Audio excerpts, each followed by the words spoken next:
Book of Boba Fett Season 1 has finally come to a close last week, and what did I think of this series overall?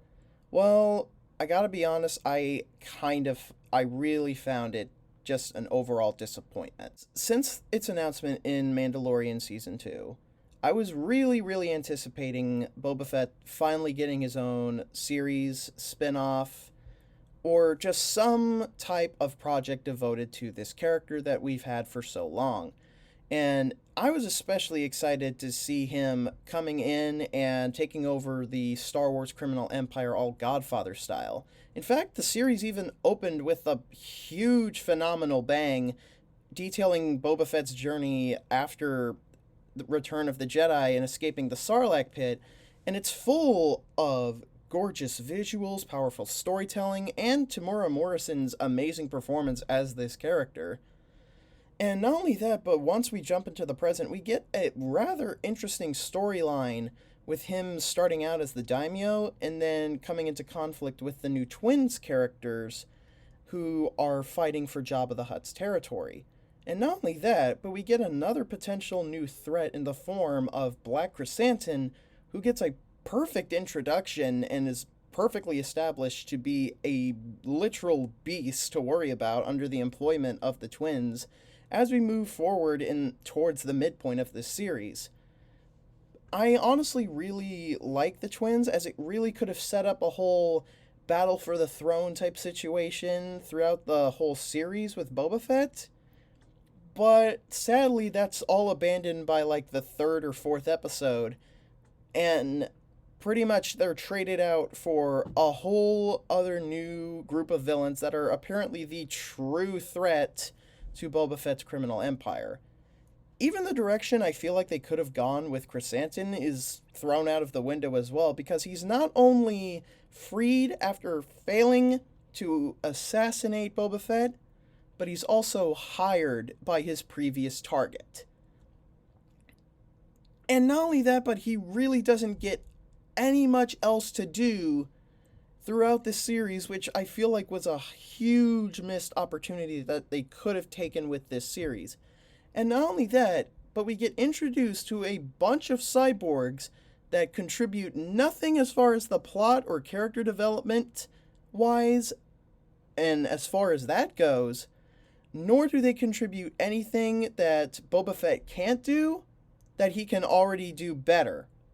And the only major scene that I remember them from is something that looks and feels like it's straight out of something from Spy Kids. And by the midpoint of the series, we've been introduced to a very unique and interesting direction that this series could have taken that's ultimately thrown out of the window. Then we're introduced to a group of soulless characters who we've never met before and get no development ever going forward. And lastly, we get the real villains of this series revealed halfway through to us that aren't really shown to be a threat to Boba Fett's position as daimyo. In fact, now that I think of it, Boba Fett really hasn't been a great crime boss so far, because the citizens and other mob bosses straight up come to his face and tell him they do not feel intimidated by him, nor do they respect him. And when you have a crime boss who's this formerly feared bounty hunter across the galaxy that has done nothing illegal, and nor does anyone respect him or are intimidated by him, you've kind of just shot yourself in the foot with this series. But for me, the biggest gut punch to the series was the return of the Mandalorian. And I gotta be honest, I think that bringing back popular characters from other TV shows or movies isn't a bad idea, because it can lead to these popular characters perhaps having a minor role or playing a cameo, and might probably have a minor important role to the story and the plot. But the issue that I have in here with bringing the Mandalorian in is that he's not brought in for a minor role. In fact, we get a full entire episode centered on the Mandalorian in a series that is about and titled The Book of Boba Fett. And that is my entire issue with this And not only that, but it's hurt even more with the fact that the next episode following that is an episode mostly focused on Mandalorian and also on Baby Yoda training to be a Jedi. In, again, a series about Boba Fett, a character that has been around since The Empire Strikes Back and has been around way longer since any of these few other characters.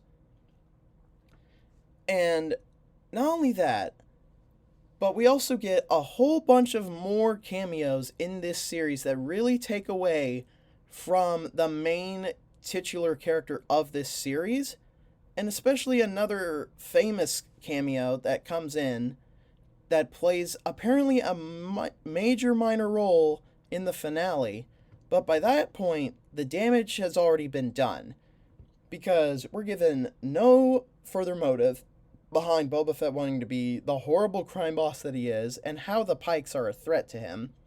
We get 2 episodes that are essentially The Mandalorian Season 3.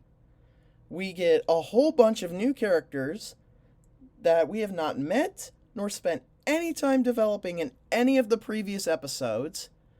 And finally, we get a finale that is mostly The Mandalorian than it is a Boba Fett finale. And this proves my case in the scene when Grogu literally uses the Force to calm down Boba Fett's rancor.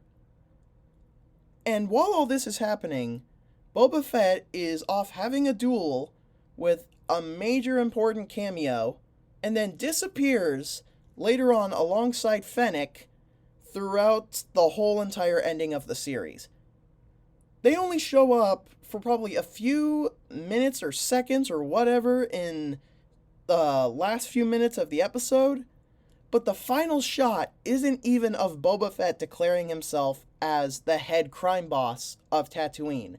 Instead, to add more insult to injury, it is completely a shot of Mandalorian and Grogu in the newly built Naboo ship that we had on the main Mandalorian episode of this series.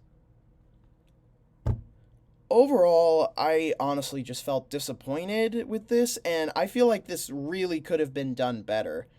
Because, as I've stated before, the twins could have been more interesting in setting up a whole showdown for the throne type deal with Boba Fett, and especially with him being attacked and almost assassinated twice by now, it could have been a real wake-up call for the character in that he's now in unfamiliar territory.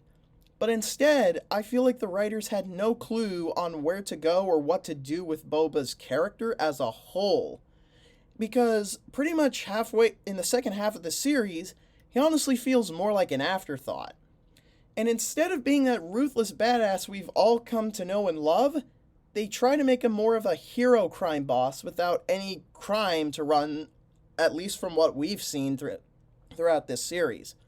And ultimately, when that didn't work, they threw in the Mandalorian at the last minute and just lost focus of their main character to try and capitalize on more Mandalorian craze rather than what audiences loved about Boba Fett as a character since his debut 40 years ago. It's honestly a real shame because this book started with a bang in the first few chapters, but then it completely missed its mark in the second half and, like its titular character, ends up falling back into the Sarlacc pit once again. So, I'm honestly going to give the Book of Boba Fett series as a whole a 4 out of 10. Again, I definitely feel like this show could have been done better, and what ended up happening was they just seem to apparently have just gotten bored with Boba Fett as a whole, and as a result, the series just lost its main point towards the finale.